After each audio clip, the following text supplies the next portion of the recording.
So what is a sock blank and how do we use it? So this is a hand-dyed sock blank from my shop in Conway, and I shall open it up and show you. So this is what you would have purchased or can purchase. So this is called the sock blank. So I'm just going to take this lovely ribbon off and I'm going to open it up and show you. Okay, so here we have a long piece of knitted fabric, which you can see has been beautifully hand dyed by Jenny from Jenny's Crafts. So I should leave a link to Jenny's page in the description box below for you as well.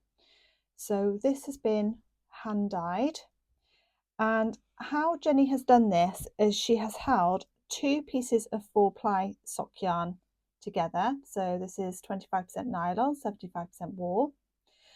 And then Jenny has knitted this into a single knitted piece. This piece has been made up of two 50-gram balls of sock yarn. And then Jenny has hand dyed it in this unique colourway.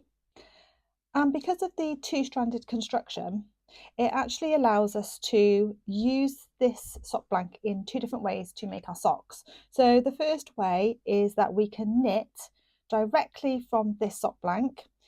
We can knit our 2 at a time socks, or we can unravel this back into two 50-gram sock balls and knit 1 at a time. So either way, whether you knit your socks 2 at a time directly from this blank, or if you wind them into two 50-gram balls and knit them 1 at a time, either way you'll have a pair of identical matching socks at the end. So before I move on, I just want to point out one more thing. If we go to the top of the fabric here, you'll see that there are 2 tabs. And it's really important to look at these because one of these says do not pull here, because this end won't unravel. So we need to look at the tab which has the start here, and it's from this end that we are going to start unraveling. So now we've identified which is the end we need to start with, I'm actually going to remove the tabs and I'm going to unwind these into 2 50-gram balls ready for knitting.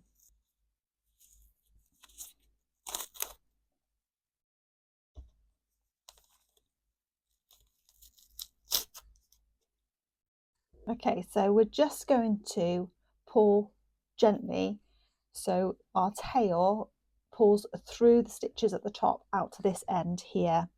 So I'm just going to pull that through so you can see that gathering, and that's pulling through now. You can see, just pull that end through. There we go, so that's through now. So you can see our live stitches here. And then what I'm going to do is just separate these yarns and I'm going to start winding. It's really important to remember that when you wind them back into the balls that you need to start both socks from the same point. So if you do a cake, if you're going to wind this into a cake and you pull from the middle of that cake, you need to do that on both balls to have the identical socks. And again, if you take your yarn from the outside of the cake, then you need to do that on both. Okay, so winding it into a ball is a little bit easier to remember because you're only going to have one end to start your sock knitting with anyway. So I'm going to go ahead now and I'm just going to wind this into my 2 balls.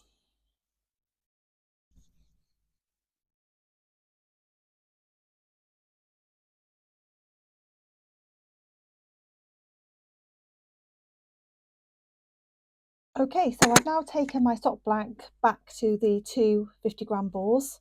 So all that's left for me to do now is to cast on my socks.